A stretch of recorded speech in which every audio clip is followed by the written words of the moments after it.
to Two Souls Podcast, a podcast to shift, impact, empower, and disrupt your consciousness, ultimately allowing you to thrive on this human journey. Now, here are your hosts, Amber Meganhauser and Angela Blaha. Hey, Amber, good morning. How are you? Hey, I'm fantastic. How are you? Great. What is our topic for today? Today we are going to talk about our words. How can our words help us on our journey, and how can they hold us back?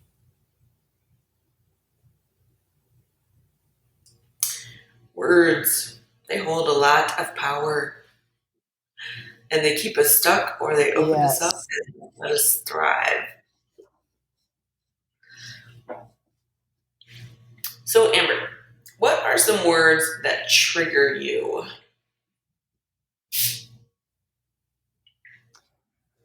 I guess just I'm a pretty kind-hearted person, and so a lot of negative words as far as like just dislike, hate, mad. I try not to use stuff like that. So everything that I speak is never in a negative way. I always think before I speak, and I never project any type of negative energy because I don't want that back for myself.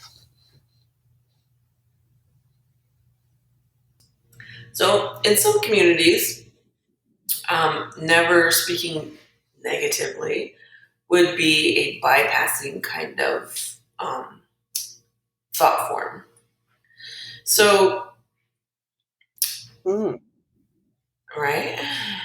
So, what Well, I if, guess yeah, totally see what you're saying with that. Where I guess certain, I guess, words that would hold me back is I never say the word I'm broke. I don't care if I have $1 to my name or $5,000. I never ever speak that word because I never want that for myself. okay, see how much more clarity there brings to the conversation? So, when Yes. we get into these kinds of topics, these kinds of things in our life, and when we're like really looking at our own purpose and the mission why we're here and how to fulfill that, I feel like we really need to be very clear about what words actually hold us back that we need to work through, or what words we won't talk about or we won't speak in order to create a block or um, some type of energy within our field that stops us in our tracks. So, first things first, you have to be very clear about if you're actually bypassing words so that you don't have to dive into them or you don't have to know and understand yourself deeper. Or if it's, I just don't have energy for that and I won't allow my energy to go to that place or that space so that it actually creates a problem in my life. Two different tracks here. Yeah. I could definitely see where bypassing that it doesn't really help you or hold you back. It's just kind of not there because you're not doing anything with it. Right. So we're looking at the energies, right? Because that's pretty much what we're doing here is we're looking at energy that either creates a problem in our life or it creates flow in our life. So if you say I'm broke, right? Like you're going to bring that into your life. Well, I don't think that we actually bring those things into our life. It's just you have this mindset and the mindset actually creates your reality. So if you say I'm broke, then chances are you're always going to see that you're broke. Like there's never, even if you had $1 million, you still said that to yourself, like you would never, even that $1 million would never fulfill anything for you. Yeah. The other word I use with that too, as far as like broke category is, I never say, "Oh, I don't have enough for that," or nope, we can't get that because I don't have enough. That is one word. Those are a group of words that I never ever use anymore. And I used to say it all the time, and I never ever had enough back then. Well, that's the difference between like keeping yourself at that status quo or transforming the status quo, right? So once you decide you don't have energy for those kinds of I'm broke, I don't have enough kind of energy, then you don't need to use those words, and you need to be very conscious that you're actually not creating that in your life any longer. That you've transformed that and you don't need it. You don't need that in your life anymore. So now what have you replaced that with? I always have enough. And I always literally have enough, more than enough all the time now. Yeah. Yeah, because you worked through it. So you didn't bypass it, you actually worked through it. Yeah. Yeah, there's a huge difference. So when we're looking at words and we're looking at how they can either trigger us into a downward spiral or they can trigger us into an upward spiral, like you have to see the power of words because words create the belief systems. And if we're just unconsciously saying words and not actually having understanding the meaning and the purpose of using those words, that is where the problem lies. Because once you start paying attention to your own Mm, energy, you start saying, yeah, I don't really want this in my life, then you have to start looking at the words that you're using to describe it. Because the words that describe it put meaning to it. And if we're super unconscious about what the meaning is that we put to it, right? Like we just, it's just a handed down belief system or something, and we don't really have a grasp on the meaning, then, but we're still like living that meaning, that's where the problem is. We have to start looking at, oh, wait, if my parents constantly said that we were broke and they wouldn't allow me to purchase anything when I was a kid, then am I still carrying that on even though I have, thousands of dollars in the bank and I have plenty of money for anything that I really want, dream, and desire, then, and you're just unconsciously spewing that out into the world, you will never see your thousands of dollars in the bank and how you have literally everything. You would just, your mind will constantly see that you're broke. yes, completely agree. So no matter how much money you have, you will always be in that negative frame of mind. Yeah. I think that's what some of it is too, though, just changing your mindset and realizing what type of words are negative and what type of words are positive for every person. And they're either going to hold you back or they're going to set you free. Very true. Very true.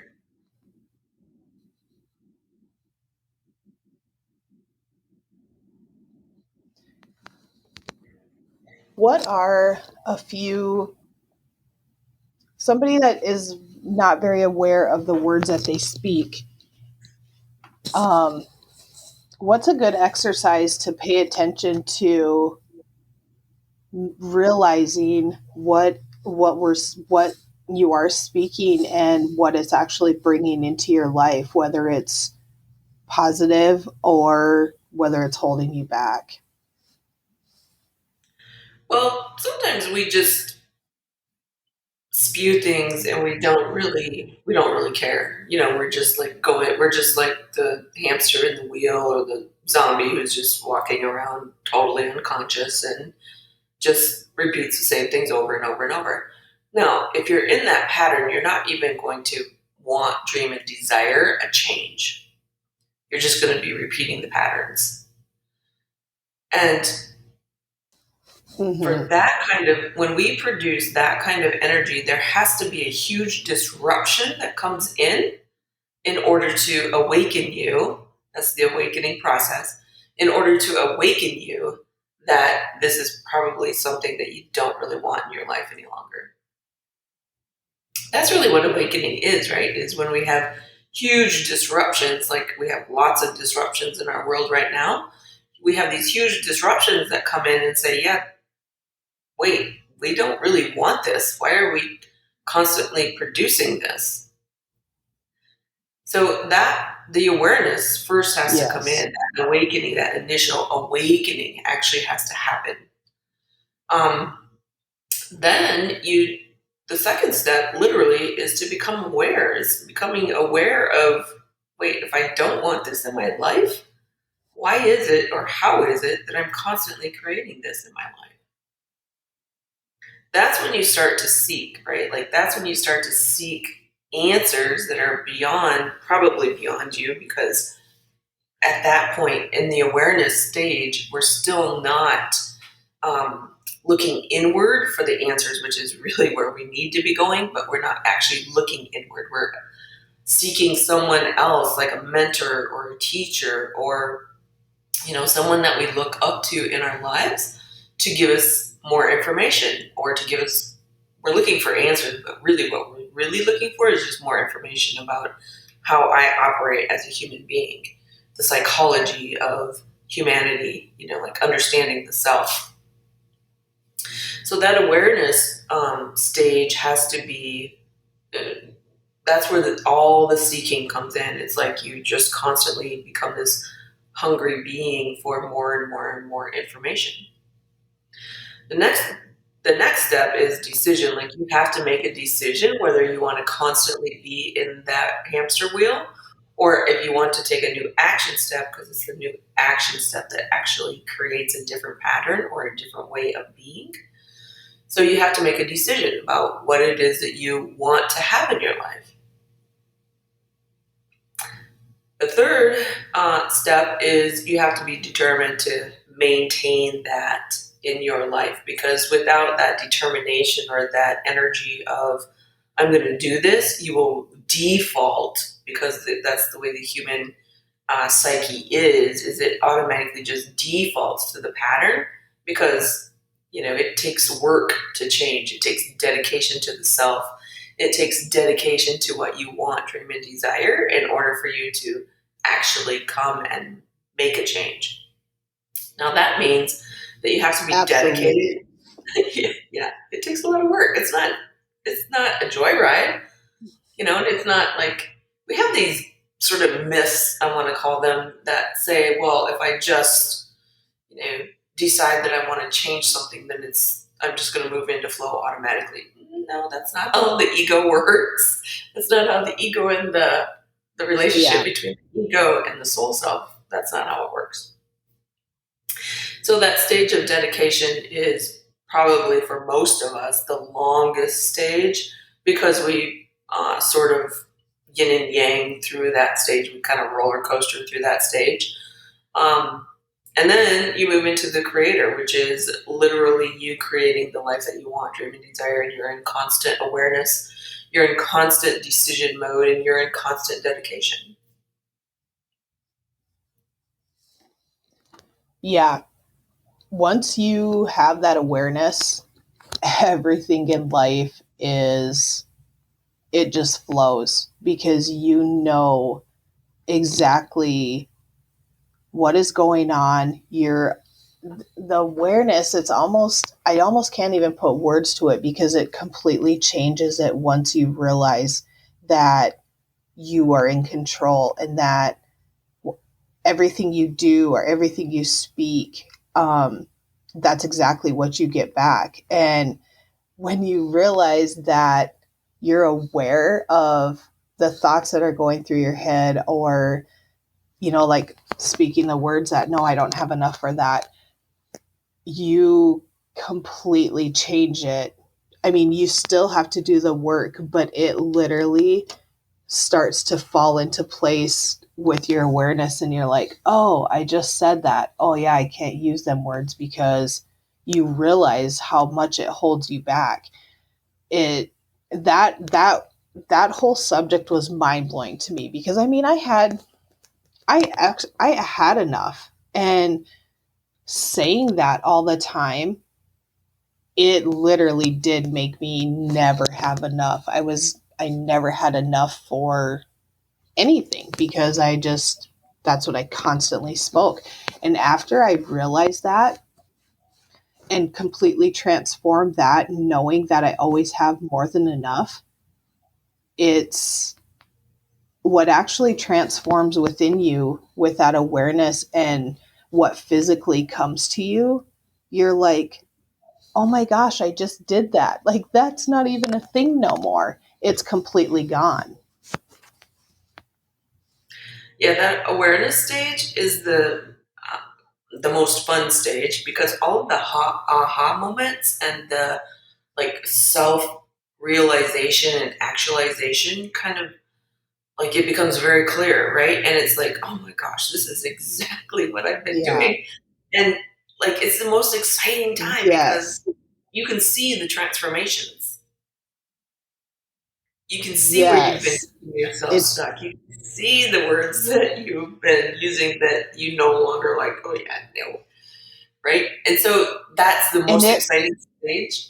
Yeah, go ahead. and it literally just hits you one day and you're like, "Oh my gosh, like this is the coolest thing ever." And it's like you finally get it. And then after you have once you figure out and realize when the awareness comes into play and you realize like what it is doing to you, the awareness will never ever leave you. It's constantly there and it's just like it guides you through like everything else and that needs to transform, and it just kind of all falls into place. It's literally one step in front of the other. Once you do a one and you figure that out, it just keeps going and going and going. Your awareness grows so big that you could even imagine. I When I first started this journey, I never in a million years would have imagined I have come as far as I have. I look back at it and I just had this conversation with my mom the other day about how far I have come in life and the things I'm aware of and the things I speak and the positivity I bring to everyone around me, because I just never want to live that negative life or limit myself or hold myself back. I want it all, as we should all want it all because we deserve it all, and it's there for us to take it all. Yeah, exactly. Like we are here for abundance. We are not here for these weird limitations that we've created for ourselves and set up for the world. Like we aren't here for that kind of energy. We are here for the abundances. Yet, over the eons, we've created so many limitations that we've forgotten.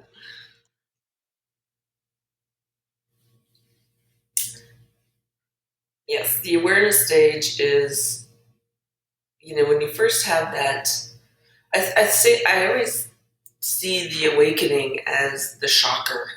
Like it's like you're like, and you can take the awakening two different paths, right? Like you can move into the awareness and say, well, what is it that I want in my life and what is it that I don't? Or you can move into the whole, oh my God, what have I been doing all this time, right? So when that first shocker happens, try to stay on the, well, how can I change this in my life versus I don't even have the tools to change my life, right? So there's two different pathways that we could choose after the original shocker comes in, after that original awakening. And we like literally become aware of what we've been doing in our lives. So I think that that's where Yes. the words become very, very important. And we don't pay attention to words, right? So if nothing else in the world happens, and all you do is become aware of the words that you use to describe who you are, what your life is, what you want your future to be. That's the most important thing because it will either put you on that trajectory to the awareness or into that depressive, downgrading kind of energy of, why am I here? What am I doing? Yes. So many people, I listen to the words people use now, and I I try to help people transform their words because I realize how powerful they are.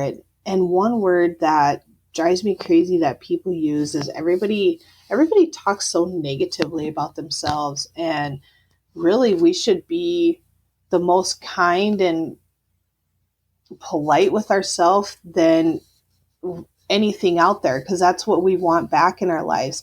But you hear so many people say, I suck at this or I suck at that. And that is one word that absolutely drives me crazy. And it's like, do you want to suck at that, or do you want to be great at that? Because there is a way to completely change that. Instead of beating yourself up and saying, I can't do this or I can't do that, or I suck at this, I suck at that, you can totally change that around and be like, I'm getting better at that. And I guarantee you, if you spoke that about a certain subject, whatever you feel like you're not the best at, you will totally change it to, you'll get better and better and better and better at it. It goes away. And part of that is transforming the mind too, to, instead of thinking negatively, thinking positively, because that that is a real thing. And people don't realize that, by saying little things like that, whether you're joking or not, you don't want to speak that about yourself. You have to be kind with yourself and say great things about yourself, not saying I can't do this, I can't do that, or I suck, or I just, those type of words drive me crazy. And even if my kids will speak something like that, and I'm like, try to put that in a different way, like speak that in a different way, and they'll be like, oh yeah, I guess it does sound totally different. And I'm like, yeah, you're holding yourself back from all of your greatness. Like if you're not the best at something, that's a way to work around it, is to say you're getting better with it. And I guarantee you, if you look back in a couple months, however long, you will be better than you are today at it. But it's how you speak about it. You can't keep saying you suck at it, because guess what? You're not going to be great at it. Well, that's because we're born into a world of punishment. You see, I mean, how Mm, many of us, our first word is yeah, no, right? Like we're yeah, trained, we're yeah, programmed from the very get go that punishment and you knowing what's wrong with you comes before your benevolence or your magnificence. And so true. right? It's reinstated through like education, education world, um, parents, like the authoritarian kind of mentality. Instead, why aren't we teaching children about their gifts and their abilities and their magnificence instead of, no, you can't do that. No, don't touch that. No, don't go over there. No, right? Like it's like punishment. Yeah, yeah, Yeah, yeah. So we're trained very early to see our yeah. limits and our weaknesses instead of our strengths and our abilities.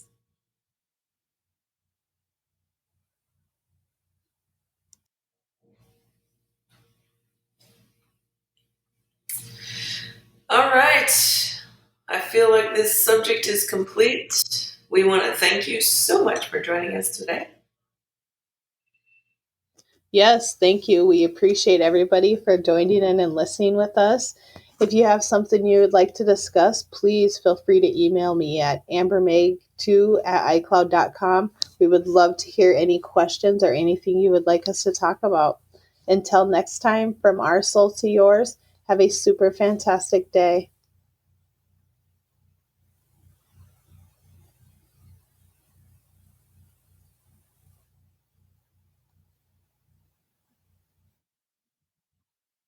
Awesome.